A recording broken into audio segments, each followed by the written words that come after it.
संगमनेरचे नवनिर्वाचित आमदार अमोल खताळ हे शिवसेनेचे माजी तालुकाध्यक्ष जनार्दन अहिरे यांच्या भेटीसाठी गेले होते. गेल्या काही दिवसांपासून अहिरे हे आजारी असल्यामुळे त्यांची खताळ यांनी भेट घेतली. अमोल खताळमध्ये काल, आज आणि उद्या यात काहीही फरक पडणार नाही असं मत त्यांनी व्यक्त केलं.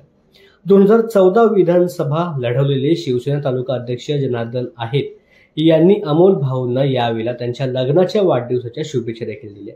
मी जे काही स्वप्न पाहिले होते ते अमोलच्या रूपाने आज पूर्ण झाले आहे. येणाऱ्या 5 वर्षात संगमनेरचा विकास गेल्या 40 वर्षात झाला नव्हता इतका होईल असं मत देखील यावेळेला बोलत असताना त्यांनी व्यक्त केलं.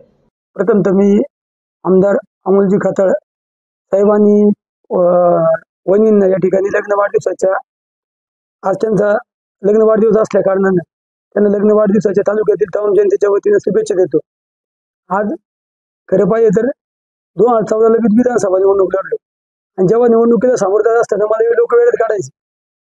म्हणजे याचं काम आहे का म्हणजे आमदार किती लोक राहिले म्हणजे याचं काम आहे का? जे मला जे लोकांनी वेळेत काढले ते सगळे मला आनंद होते. सत्कार करताना काल परवापासून ते त्यांच्या बंगल्यावर आणि ही क्रांती होऊ शकते. थोरात साहेब पराभूत होऊ शकतात.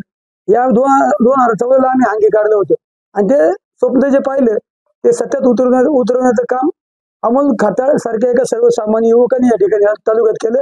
हे आमच्या दृष्टीने फार मोठी अभिमानाची बाब आहे.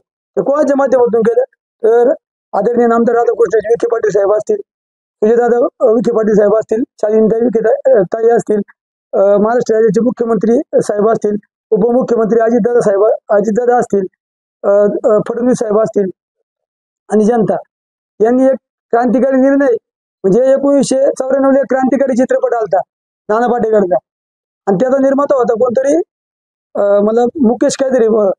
तसा या संगमेश्वर तालुक्यात नवीन क्रांतिकारी चित्रपट आला. त्या क्रांतिकारी चित्रपटाचा नायक अमोल खताळ आणि निर्माता नामदार राधाकृष्ण विखे पाटील साहेब. आणि हे जे स्वप्न पाहिलं म्हणजे मला आज जर मला वर्षापूर्वी सांगितलं होतं नामदारांनी की तू बॅटिंग कर मी फिल्डिंग लावतो, परंतु माझी बॅटिंग करायची वेळ आणि आज मला या शारीरिक व्याधींनी त्रासल्या कारणाने मी थोडा बाजूला थांबलो. परंतु संजय गांधी निराधार योजनेचा अध्यक्षपद मिळाल्यानंतर सर्वसामान्यांना न्याय द्यायची भूमिका अमोल खताळ यांच्या माध्यमातून झाली. उद्या या तालुक्यामध्ये 40 वर्ष जे लोकांनी हा तालुक्यातली विकास कामं पाहिली, परंतु 40 वर्ष जे पाहिलं नाही ते इथून पुढच्या 5 वर्ष लोकांना पाहायला भेटेल. विकास काय असतो, विकास कामं काय असतात, लोकांनी अपेक्षा अमोलजींच्या माध्यमातून व्यक्त केली की या तालुक्याची MIDC झाली पाहिजे. निश्चितच आमचे मार्गदर्शक असलेले जनाभाऊ यांनी सुद्धा यापूर्वी संगमनेर विधानसभा निवडणूक लढलेली एक मोठी लढत त्यांनी सुद्धा दिली होती.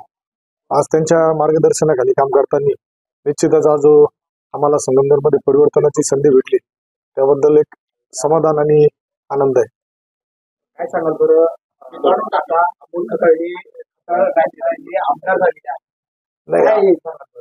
अमोल खताळ हा काल अमोल खताळच होता, आजही आहे आणि उद्या तोच राहणार आहे.